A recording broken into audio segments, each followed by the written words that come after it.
Kalau ditanya, berapa sih jumlah kalori rata-rata per porsi kita makan? Teman-teman, kalau teman-teman makan diet 211 nih, Anda hanya mengambil nasi putih loh, bukan nasi merah. Nasi putih satu centong itu setara dengan kira-kira beratnya 50 gram ya. Itu setara dengan 200 kalori. Jika Anda makan beras merah satu centong itu setara dengan 100 kalori. Jadi kalau Anda ingin kurus, ambillah yang kalorinya lebih rendah, indeks glikemiknya rendah. Beras merah ini adalah makanan karbo yang indeks glikemik rendah, juga berkalori rendah. Anda mengambil satu centong itu setara dengan 100 kalori, sedangkan nasi putih 2 kali lipatnya, 200 kalori. Oleh karena itu saya sarankan lebih baik Anda mengambil yang kalorinya rendah. Kenapa? Anda ingin kurus kan? Anda ingin membakar lemak Anda. Maka makanan kalori yang masuk ke dalam tubuh jangan terlalu banyak, biar ada kesempatan tubuh untuk membongkar cadangan lemak untuk menjadi energi. Kedua, mungkin Anda bisa mengambil daging, ikan, ayam satu potong, kira-kira beratnya 40-50 gram, itu kalorinya 95 sampai 100. Hampir sama dengan satu centong nasi tadi. Ya, 100. Itu sudah jumlahnya berapa? 300 kalau Anda menggunakan beras putih. Tapi kalau Anda menggunakan beras merah, kira-kira menjadi 200 kalori.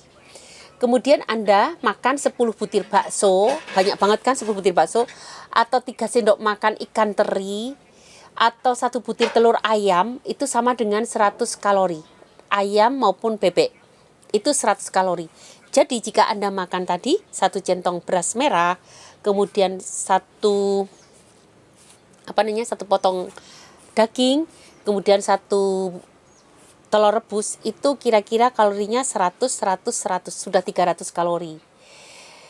Dan jika Anda makan 100 gram sayuran dan buah, 100 gram itu kira-kira 2 bagian ya, 2 bagian. Karena 1 bagian tadi kan 50 gram ya, 1 potong daging itu 50 gram. Kemudian nasi putih juga kira-kira 1 centong itu 50 gram. Anda mengambil sayuran 2 kali lipat dari karbo atau dari protein, kira-kira 100 gram, itu kalorinya sangat kecil, hanya 15 sampai 50 kalori. Ambillah 50 kalori. Itu sudah termasuk dengan buah ya. Buah yang low kalori itu yang rasanya nggak terlalu manis. Misalnya apel, kemudian nanas, kemudian jeruk, kemudian apalagi bengkoang, apalagi ya. Teman-teman bisa, nah itu kira-kira 50 kalori, sebanyak itu. Kalaupun 1 on itu betul-betul hanya sayuran, kemudian Anda ambil lagi 1 buah, yang kira-kira buah apel itu 50 gram ya, itu tidak masalah. Anda hanya makan 100 kalori. Jadi Anda pagi ini atau siang ini hanya makan 400 kalori. Sedikit sekali kan, tapi kenyangnya luar biasa. Anda akan rasakan kenyang yang luar biasa walaupun kalorinya sangat sedikit. Dan ini akan sangat baik untuk orang gemuk. Karena sebetulnya orang pria dan wanita, saya nggak akan menghitung secara khusus, tapi pria dan wanita umur di atas 30 tahun mereka yang aktif, kalori yang dibutuhkan adalah 2.000 sampai 3.000. Jika Anda makan seperti pola yang saya katakan tadi, 1 mangkok atau 1 centong beras merah, 1 potong daging, kemudian 1 buah telur negeri, ayam negeri, kemudian ditambah buah-buahan 2 kali lipat, itu kalori yang Anda makan hanya sekitar 400 sampai 450 kalori. Padahal Anda butuh 2.000 kalori. Berarti Anda perlu 4 kali makan ini, sebanyak ini. Kalau memenuhi kalori Anda, itu tidak perlu membakar lemak simpanan. Kalorinya betul-betul disiapkan. Tapi Anda nggak boleh ngemil ya, nggak boleh minum manis ya. Anda betul-betul minum air putih dan hanya makan seperti yang saya sebutkan. Anda perlu 4 kali makan. Kalau Anda hanya makan 3 kali saja dengan diet 211 yang saya sarankan tanpa Anda merasa kelaparan, berat badan Anda akan turun. Apalagi ditambah dengan olahraga, itu akan cepet-cepet banget turunnya. Ini penting banget ya teman-teman. Teman-teman bisa lakukan ini, terutama untuk mereka yang usianya di bawah 40. Ada kesulitan untuk usia di atas 40 tahun. Kenapa? Karena ada faktor hormon.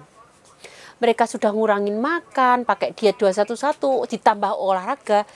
Tidak olahraga aja butuh 2000 kalori, ditambah olahraga, kemungkinan Anda akan butuhkan 2200 kalori atau 2500 kalori. 200 sampai 500 kalori lebih banyak dari orang yang nggak olahraga. Tapi tetap saja Anda gemuk. Padahal makanan yang Anda asup hanya bernilai sekitar 1500. Berarti Anda kekurangan kalori sekitar 2200 dikurangi 1500. Sekitar 700 kalori Anda kurang. Mestinya 700 kalori ini bisa diambil dari pembongkaran lemak di tubuh. Tapi kenyataannya Anda tetap gemuk. Itulah yang disebut faktor hormonal. Ada beberapa usia-usia di atas 40 yang memang spesifik. Yang kecenderungan enzim yang mengubah lemak menjadi energi itu tidak aktif atau malas atau resisten.